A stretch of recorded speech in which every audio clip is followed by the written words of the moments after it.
corresponding to the 9th day of November 2023. Today's special class and breakfast graciously sponsored by Mr. Clemente Rahamim Beda Hamuya Kohen Le'ilui Nishmat, his beloved mother, Sara Bat Mini Aliyah Hashalom. Yehi Ratzon that to the words of Torah and the Berachot, her neshama have an aliyah in Gan Eden. Amen.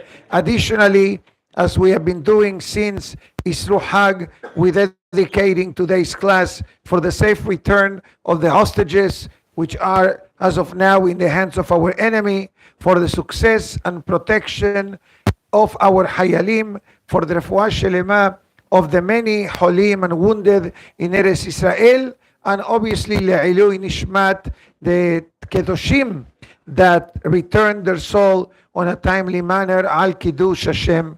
Today, we'd like to welcome, I believe, for the first time to the Edmund J. Safra Synagogue, Rabbi Daniel Glatstein. Even though he doesn't know me from a long time, I know the rabbi more than he knows that I know him. I follow the rabbi often through his sefarim, through many of his shiurim, and through many of his write-ups. The rabbi comes, I believe, from Cedarhurst, New York, rabbi, which is building an empire of Torah, a headquarters at all levels, I believe. And we wish the great rabbi to have berachah aslaha in spreading the Torah to the four corners of the world. We say Tizkela Mizvot to shul.com and to the one and only our dear friend Jonathan Dagmi for arranging the visit of the rabbi, not only to our kehillah today, but to the other kehilot that Rabbi Glatstein had been visiting. He's very popular in the Torah Anytime platform. You can also find his sefarim in artscroll.com and rabbidg.com. I'm a free plugger, Rabbi. You tell me what you need, we'll deliver it. Beautiful. And Be'ezat Hashem, this class should serve as a hizuk. I'm going to give the mic to the rabbi, which for those who know me already through itorah.com or our synagogue, it doesn't happen very often. You need to know, Rabbi, the fact that Baruch Hashem, you're talking to us today, that means that B'siyata D'Ishmaya, you are good. So Hashem should bless you to be able to spread the words of Torah, especially in these very, very critical times for all of Am Israel. And as we have been saying for a while, that the issue is not limited only in Eretz Israel, but regretfully, the challenges of Eretz Israel are spreading to the four corners of the world. So I'm going to do something that I usually don't do at this hour. Stay quiet and listen to you. I'm going to give you over the mic, Hacham, so the Kahal here can hear you as well. Feel free to use it. Today, in your honor, you have at least 35 to 45 minutes. Okay. We'll see. So far, we have a magnificent breakfast. Yeah. Gracious. Am I wearing it correctly? Mr. Beida, Le'ilui Nishmat, his mother, Sara Bat Mini. Can I give out sheets? Or not? Thank you. I'll give them. Okay. Anybody that would like to follow some of the sources of the rabbi, feel free to take.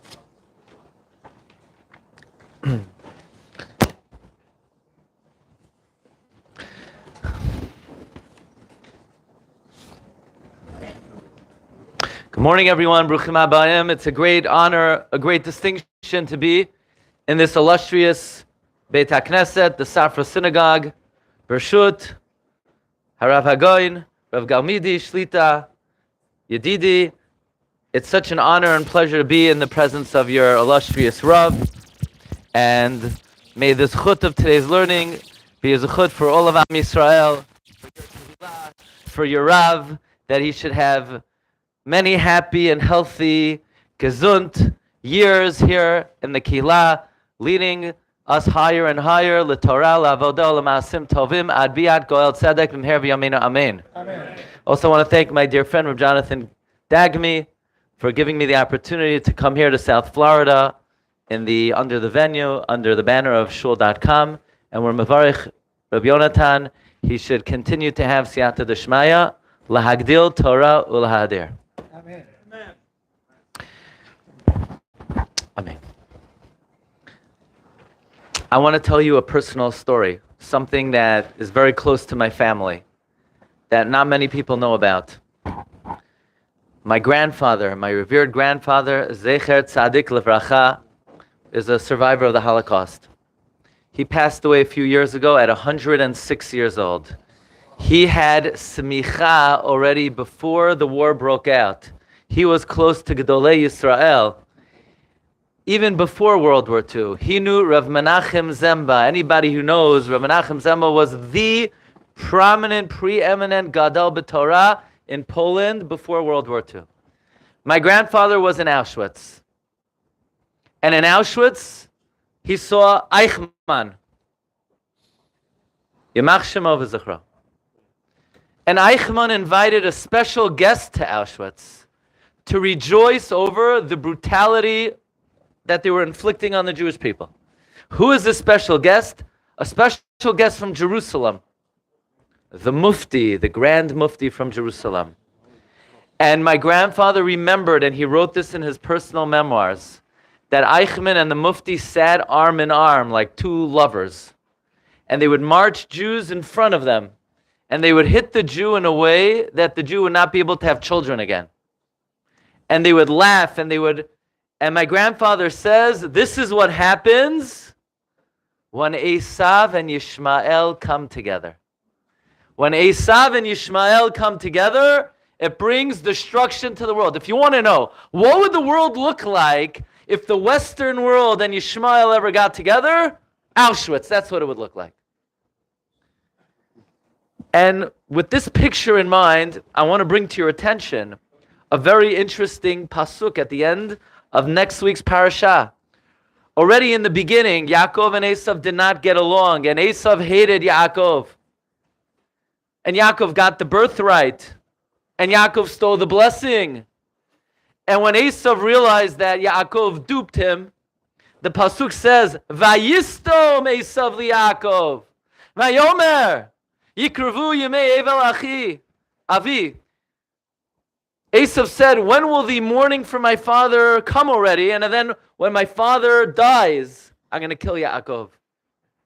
By the way, some of the Mefarshim say, why when my father dies will I kill Yaakov? Because so long as Yaakov is learning Torah, we're invincible.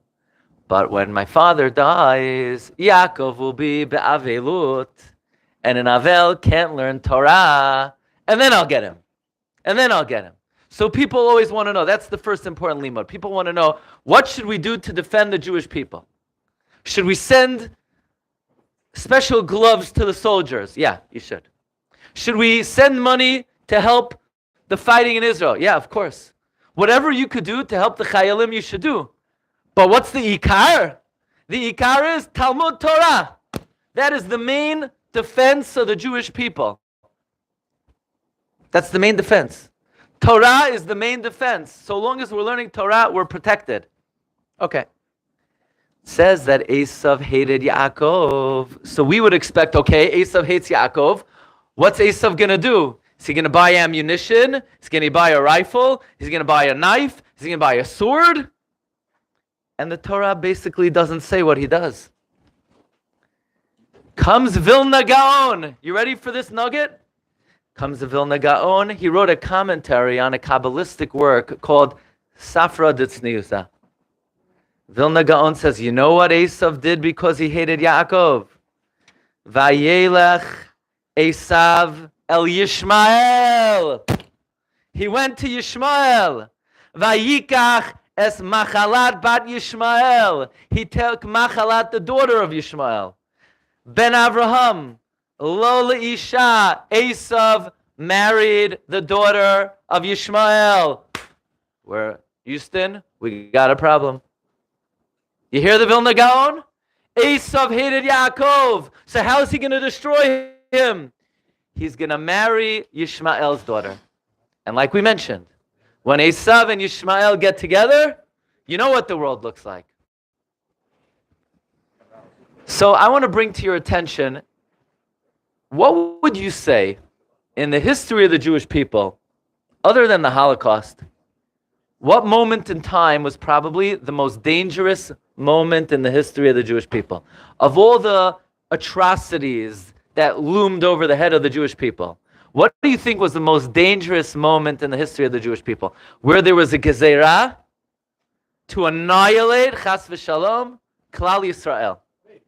Purim, exactly. Very good. You have such a beautiful kehillah. They know already. Purim, major leagues. Purim.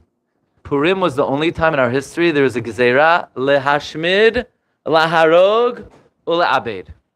So let's study that. Because who were the players in the times of Purim?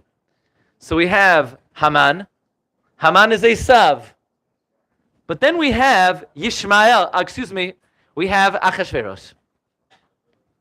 Who's Achashverosh? What nation is he from? Persia, Paras. What's Paras? Is it such a dangerous combination, Paras and Esav? We learned from Vilna Gaon that there's a great danger when Esav and Ishmael get together. But now in the times of Purim, we have Esav and Paras. So let's study this. There's a big question. If you study Medrash Rabbah on Sefer Bereshit, the Medrash teaches us that historically the Jewish people have undergone 4 galusim, 4 exiles. What are they? Babylon, Paras Umadai, Persia and Media. By the way, the biggest galus is the Media. That's no question.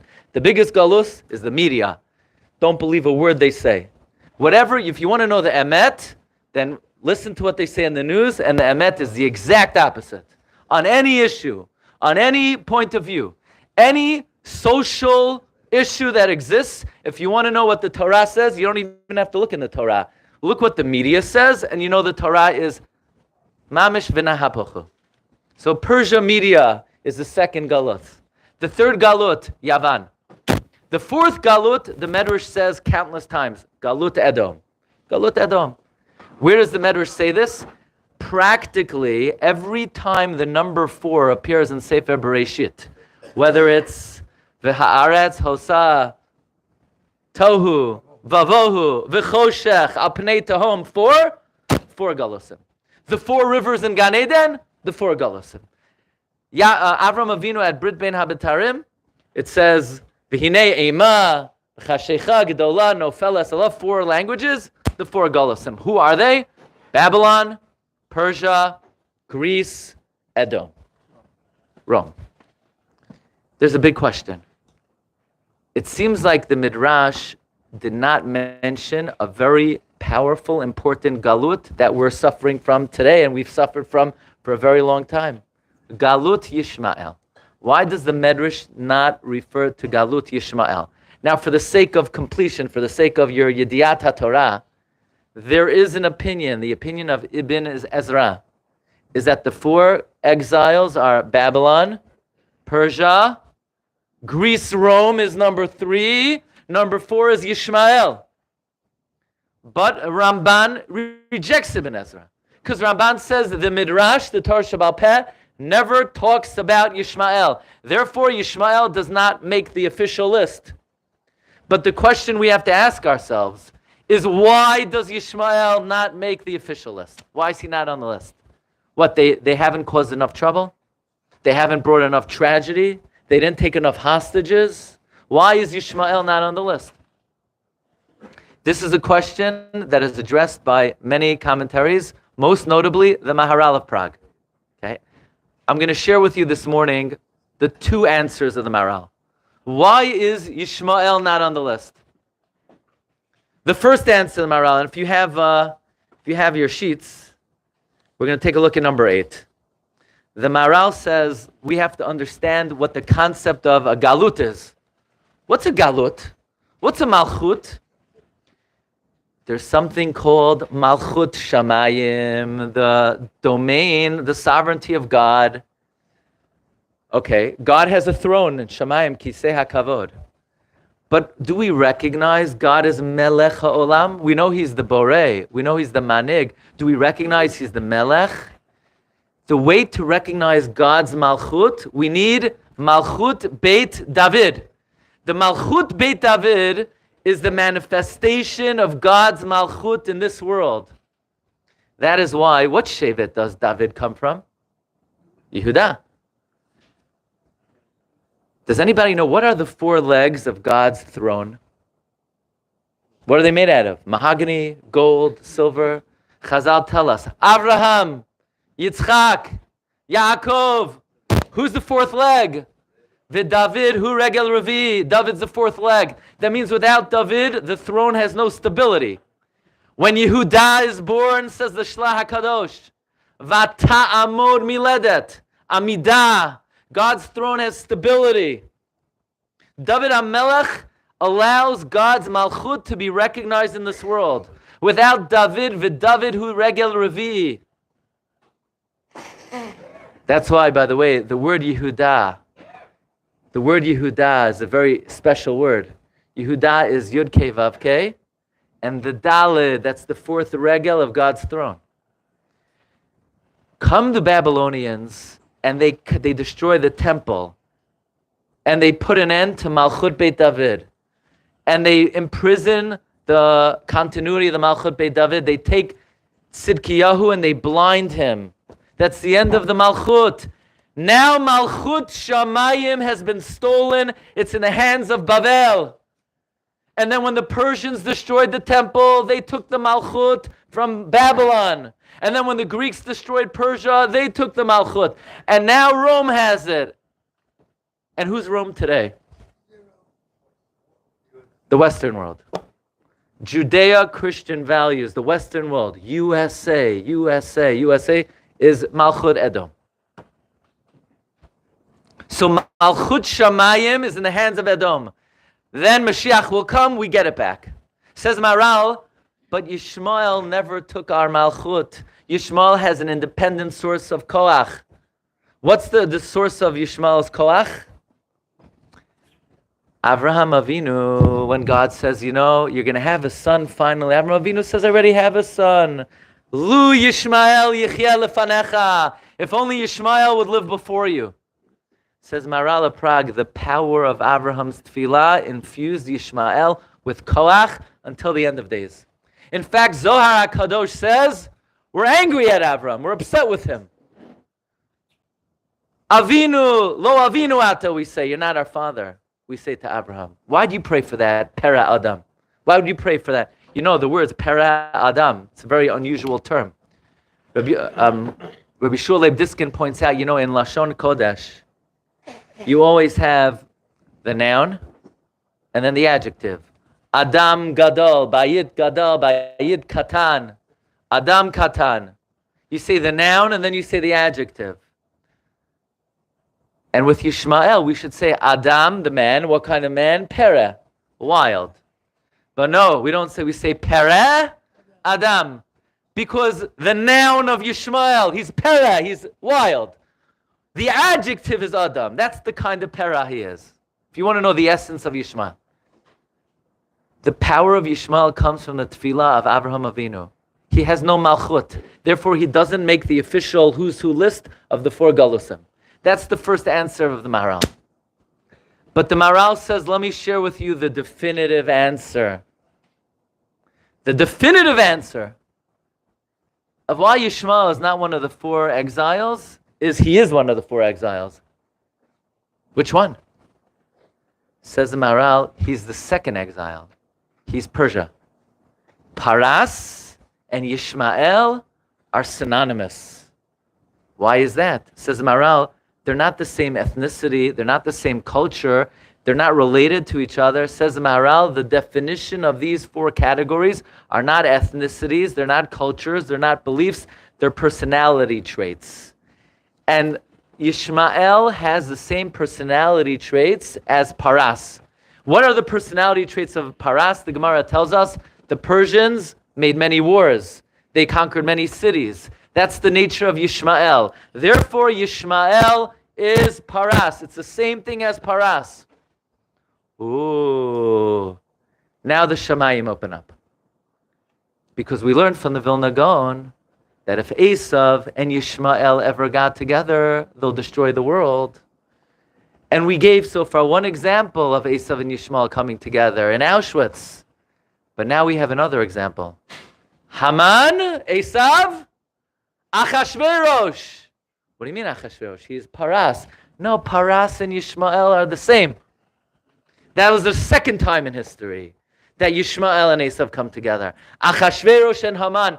If you ever hear that Achashverosh and Haman come to the room together and they shake hands, watch out. No, that's a big bad news. Bad news. Now this gives us insight, and this every Jew has to be familiar with this right now, into two very important Gemaras and Shas. You know, people want to know what's going to happen at the end of days. I spoke to this rabbi. Don't speak to any rabbi. Look in the Talmud. Look in the Gemara. You need to know what the sources say. People say, I once heard. Don't hear anything. You need to learn the sources. There are two Gemaras, black and white, that tell us what the deal is going to be the end of days. The first Gemara, you can look on your sheet. Number 6, the Gemara in Avodah Zarah. The Gemara in Avodah Zarah tells us that at the end of days, God's going to take out the Sefer Torah. And he's going to say, any nation who was involved with this, who supported this, come, we're going to give you reward.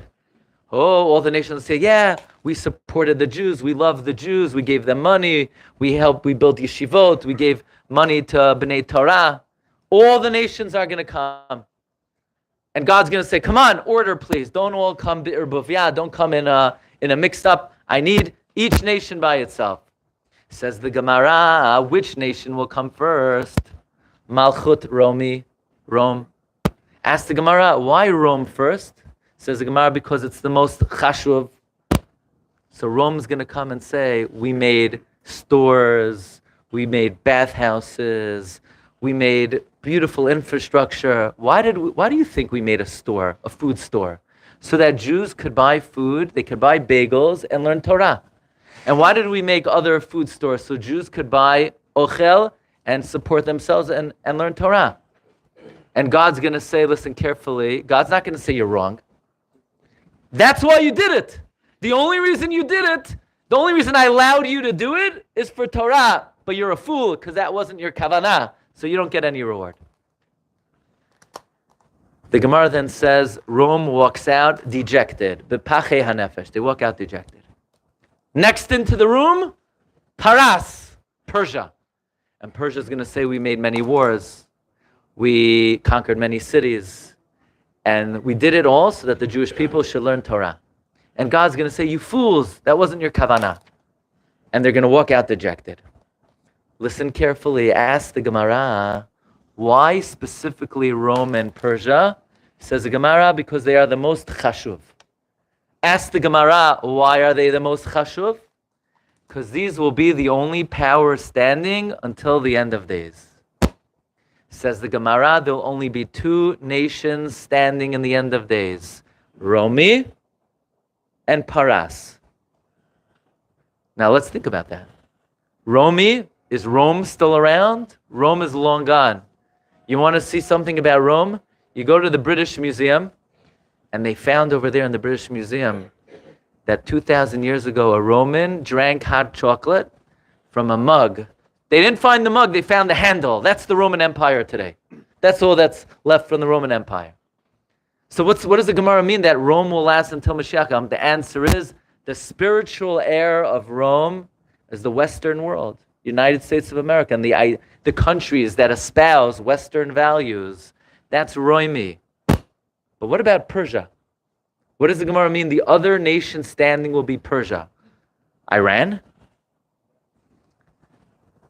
Iran today is unconnected, not ethnically, not genetically, to the ancient Persian Empire. So what does the Gemara mean that Paras will last until Mashiach comes? According to Maral of Prague, it's black and white. Who is Paras, says Maral? Ishmael. So the Gemara is telling us that before Mashiach comes, there'll only be two powers in the world. USA, the Western world, and Ishmael. And that's exactly what we see today. So now that we've established that the Gemara already told us 1,500 years ago, who will be the superpowers in the end of days, let's ask ourselves a simple question. Who stands last? That's what we're all, we're basically waiting back and We're waiting to see who stands last. Now, one thing I have to tell you is, we have in our mind, who stands last? The one that drops the big first. No. If you think about the Roman Empire and how the Roman Empire crumbled, people say, probably an invading army came and conquered the Roman Empire, with thousands of troops. And no, that's not what happened. It was political disillusionment. It crumbled from within. It disintegrated. Nobody conquered the Roman Empire. The Roman Empire just collapsed by the seams. That's something that is a very realistic contention that we have to think about. There's nothing new under the sun. We're watching news. What's new? There's nothing new. Nothing new. Ein kol chadash tachat hashemesh. Whatever happened, it's happened many times before. So when we say who will be the last power standing, even though, in our science fiction minds, we think, okay, who's going to attack who? The question really probably is, which value system will be the last value system that remains? And then Mashiach will come and say, Torah tziva lanu Moshe morasha kilat Yaakov. That's what it means, will be or lagoyim. But which value system? Now, does the Western world have values today? And that's the debate going on in this country right now. What values remain in Romi? Is there a value system of Romi today? And there's a big split today. And actually, in a way, it's sort of comforting, because the Gemara discusses, if you look in Masechta Yuma, Daf Yud Amud Aleph, there's a Beit HaKnesset here. Okay, you see, the thing is, I'm a visiting rabbi, right? So I could say whatever I want, right? And if you don't like me, I won't come back. We'll still be friends. We could send each other messages, but I want to tell you something very important. It's okay? You'll find out. You'll let me know if it's okay after I say it. First, let me say it. I want to tell you something because we're friends over here, okay? Does anybody know? What is the defense system of the Jewish people? The defense, the protection, the fortress. Beit HaKnesset. Beit HaKnesset. Ani choma v'shadai kamigdalos. I am a wall. My protection is like a fortress. Elu batei knesiot ubatei midrashot. That's our defense system. I want to tell you something. We have to be very careful. There's no infiltration in the fortress. You know what I mean by that? I don't know about you. I sometimes look at my phone more than I need to. Because, you have it. Maybe I got a message, and so I try to make times that my phone is away. One of those times needs to be Beit HaKnesset. Right now, the Jewish people are be'et Sara. We need protection more than ever in our history. Every sensitive, thoughtful Jew has to say, I do not bring my phone into Beit HaKnesset. It's a must. It's a must. Do we believe prayer works or do we not believe prayer works? We believe it works. Do we believe when we pray it should be with all of our heart, or is it okay if we do it, let's say, 23%? We have to at least try to do it 100%. We have to try. Nobody is a malach. We have to try. The only way you can make a valiant effort to try to pray with all your heart is if you leave the phone in your car in a lot outside. Because don't tell me it's on vibrate. Don't tell me it's on vibrate. I don't think anyone here, if I would ask you, could you pray properly with your phone on vibrate? Nobody would have the audacity to say, yeah, I could do it. And I'm going to tell you a bigger chidush. If your phone is on silent, you also can't pray properly because you're having imaginary sensations that it's vibrating even though it's on silent. Even on Shabbat, I see a guy going like this. He doesn't even have his phone on him. I'm telling you, you want to bring defense to the Jewish people? You want to give koach to the Jewish people? You want to protect your brothers and sisters? I saw a guy looking at his phone in the middle of davening. Oh, it's terrible. It's terrible what's happening in Eretz Yisrael. Well, put away the phone, and maybe we'll be protected. Okay, this is a humble thought. You don't have to, I'm not your rabbi. You have blockers? God should bless you. Mishaber Chavotenu, Avram Yitzhav Yaakov, Hu Yivarech, et kol hakahal hakadosh hazeh, u'v'schar zeh hakadosh baruch hu, Yimali Rachamim, al kol Yisrael. Back to the ranch. Back to the ranch. Who stands last? Esav or Ishmael? Esav or Ishmael? Who stands last?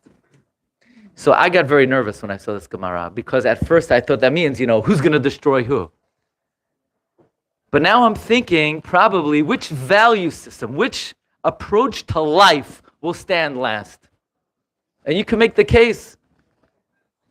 The answer has already been determined. The answer has already been determined. Is there a value system anymore in Romi? What do they stand for? What does the Western world stand for? What is Judeo-Christian values today? Is it monotheism? Is it human value? Identity? There are no values. Aseret HaDibrot that this country was based on. The founding fathers wanted to make the official language of the United States of America Lashon HaKodesh. The value system of this country, Judeo-Christian ethics, do they exist today? Are they being taught in the Ivy League schools today by college professors? I don't think so. But paras, their values, whether you like them or not, as extreme as they are, they still stand. So that's something to really think about, the Gemara Masechta Yuma. And I'll tell you, I've given this class before, and I never really realized until standing here with this Kahal Kadosh, the Gemara in Masechet Yuma says there will only be two nations standing in the end of days, Romi and Paras. Which nation will stand last? The Gemara brings the opinion of Rebbe, Rome will fall to Persia. The Gemara brings the opinion of Rabbi Yochanan, Rome will fall to Persia. And I'm shaking in my boots, Rome will fall to Persia.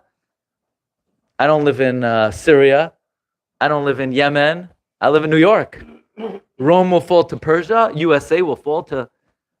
But now we have some kind of understanding of this. What will be the last value system standing? And then the Gemara brings another opinion. Rabba Babar Chana Amar Rabbi Yochanan. The Gemara says, Rav holds, Persia will fall to Rome, meaning United States value system. Maybe the House of Representatives will, conglomerate. They'll push their agenda. There'll be more of a conservative agenda. These are what the Gemara is grappling with. Ultimately, who defeats who? I want to share with you Chidush of Reb Chaim Kanievsky. Reb Chaim Kanievsky, one of the great tzaddikim of the last generation. Reb Chaim, in all Jewish homes, on Leil Seder, how do we end the Seder? We say a piyut. What piyut do we say? By Ashkenazim, we say piyut Chad Gadya. Familiar with it? Chad Gadya. How do they sing it? What's the tune? We have a chazan here? He davened early. He knew to stay away. Okay. What's the story of Chad Gadya? It sounds like a nursery rhyme, right? Chad Gadya. You have a father who bought a goat. What happened? The cat ate the goat, and the dog ate the cat, and the stick hit the dog, and the fire burnt the stick, and the water put out the fire, and the ox came and drank the water, and the shochet came and shechted it, and then the malach hamavas came and killed the shochet, and then God comes, and let's call it a night, a gute Nacht, schlaf gesund, laila tov, right? That's the end of the Seder. L'shana haba, b'Yerushalayim. Ben Ish Chai writes, if anybody mocks Chad Gadya, they should be put in Cherem because it's Kodesh Kadashim. But exactly, what is the message of the Chad Gadya? What is this all about? We have 8 main characters in the Chad Gadya. We have the cat, and the dog, and the stick, and the fire, and the water, and the bull, and the shochet, and the malach hamavas. We started this year by talking about that we have 4 galutim, we have 4 exiles, Babylon, Persia, Greece, Rome. However, Medrash Shochar Tov and Rashi and Zechariah tells us each galut is a dual galut, is a 2-parted galut. Bavel and Kazdi, Babylon and the Chaldeans. Paras, Madai. Greece, Macedonia, Mokdan. Esav and Ishmael. In fact, the Arizal even writes that when Daniel saw in his vision a being, the head is Bavel, the two arms, Paras and Madai, the body is Greece, the two legs, Esav and Ishmael, and the legs are the longest because these are the longest galusim, the longest exiles. Says Reb Chaim Kanievsky, isn't it interesting? There are 8 characters in the Chad Gadya, and there are 8 exiles. Now this is going to be very telling, because we're going to want to know who's the Shochet and who's the Malach HaMaves. Because whoever is the Malach HaMaves, that's the last exile. Says Reb Chaim Kanievsky, the cat, we find many examples. The Babylonians, they cried out like cats. Bavel is the cat. The dog, Belshazzar. Belshazzar drank from the vessels of the temple like a dog. Comes the Persians, it says Koresh hit people over the brain with a stick. Persia, Achashverosh. He was angry. Vachamato, Barabo, fire. Macedonia is like water. Alexander the Great, he comes to the Garden of Eden and they pour water on him. Yavan is an ox. Remember, in times of Chanukah, the Yavanim say, Kitvu lachem al keren hashor, ein lachem chelek b'elokei Yisrael. Right on the horn of an ox. And now we're up to the final 2 exiles, Esav and Ishmael. Now, if I was writing a commentary on the Haggadah, I'll tell you what I would have said. I would have said, who's the Shochet? Well, who in the Tanakh was a Shochet? Avram brings the cow, Vayitein el Hanar. Rashi says, who's the Nar? Yishmael. To do what? To shech the animal. Yishmael is the Shochet. Ad Hayom, Yishmael does shchita. By the way, do you see the power of chinuch? Think about the power of chinuch. Avram Avinu calls on Yishmael to prepare the animal. What's he training him in? Rashi says, L'chancho b'mitzvot. Which mitzvot? Hachnasat orchem and shchita. Ve'ad hayom. Say what you want about our cousins. There are 2 mitzvot. They're mitzdayenin. Hachnasat orchem and shchita. Look at the power of chinuch. You think it's a small thing? You ask your son to help you out with the mitzvah one time? It will affect generations for hundreds of generations, forever and ever. That's the power of chinuch. And Malach HaMaves, I would have said, would be Esav. Because my grandfather who saw Eichmann, he also saw the Malach HaMaves. He saw Dr. Mengele, the angel of death. The angel of death, I would have said, is Esav. But that's not what Reb Chaim Kanievsky says. So I would have liked to say, living in America, we like to say America will be the last Golos. So it makes us feel more comfortable to say Yishmael is the Shochet and Esav is the Malach HaMaves. And the truth is, if you look at the Medrash Shocher Tov says Yishmael, Edom, which to me sounds like Edom will stand last, like the opinion of Rav. But if you look in Rashi, Rashi says Edom v'Yishmael, which is the opinion of Rebbe and Rabbi Yochanan. So apparently it's not clear, but Reb Chaim Kanievsky says the Shochet is Esav, the Malach HaMaves. Nobody is the Malach HaMaves like Ishmael. The truth is they're both highly qualified for both positions. They're both qualified to be the Shochet. They're both qualified to be the Malach HaMavet. Says Reb Chaim Kanievsky, the Baal HaTurim in the opening of this coming week's Parsha supports the view that Yishmael stands last. The last words of this Parsha, Al Pnei Kol Echav Nafal, talking about Yishmael. Yishmael will fall everywhere. What are the next words? Ve'ele Toldot Yitzchak, says Baal HaTurim, when Yishmael falls in the end of days, then Az Yitzmach ben David. So that's what we're hoping for. We're hoping for that when the Gemara tells us there'll be 2 nations standing, we're hoping this doesn't mean, milchama, with sword, with nuclear weapon. By the way, there are those who learn that the world may be protected from nuclear weapons because of a very special tefillah. Abraham, he prayed that God should save the city of Sodom. God destroyed Sodom with gafris, with sulfur. And Abraham prayed. And from Abraham's prayer, we learn out Tfilat Shacharit. But what was God's answer to his prayer? No, don't bother me again. Wow, what a beautiful source for Tfilah. Abraham davened, and God said, not a chance. There are those who learn Abraham's tefillah worked because he prayed that God should save us from gafris v'melach sreifa kol arza, because he foresaw that what kind of weapons will be be'acharit hayamim, and the world is protected today from the tefillah that didn't work then, and halavai. We're hoping that when the Gemara says there'll be two nations standing in the end of days, there'll be two value systems. And which value system will be shown to be bereft, empty? Which one will go down first? We wish them both a speedy nefilah. But Bezrat Hashem, this is the time that really has to stir our hearts to be mitzapeh li Yeshua. When we say in the tefillah, ki lishuatcha ki vinu kol hayom, we're getting very close to the finish line.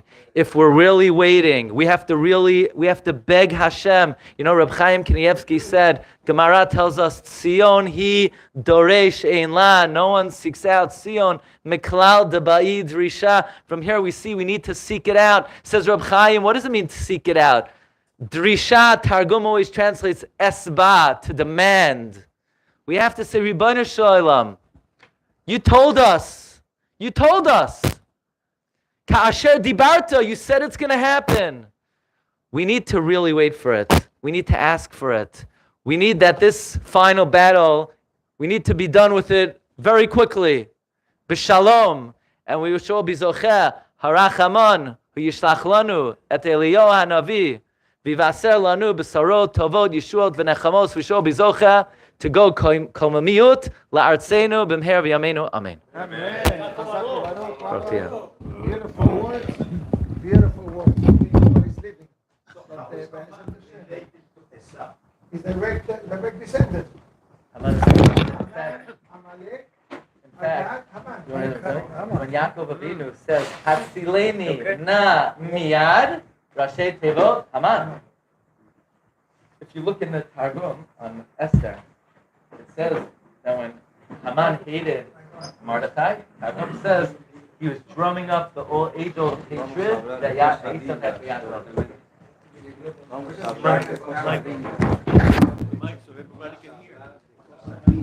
Baruch Adonai Le'olam. Amen.